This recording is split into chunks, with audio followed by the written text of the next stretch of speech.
So start with basic agronomy. Get someone out there. Start with a small section on your farm. Doesn't have to be the whole farm, but do your soil analysis. See what deficiencies there are in the soils. Build up your soils again, and obviously that's going to increase your yields. Train yourself, familiarize yourself, read up onto it, attend courses. Draw up a good business plan to start off with.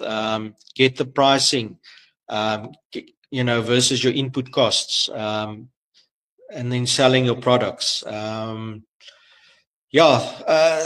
partner with farmer cooperatives, agri-tech companies. Approach NGOs, go to the banks.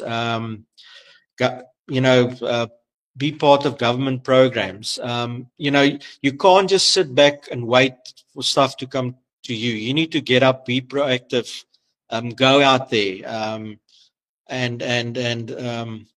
just be part of it. Like I said, start small. You don't have to start big. The nice thing, once again, about the technology is you can add on to it. What you spend today is not dead capital.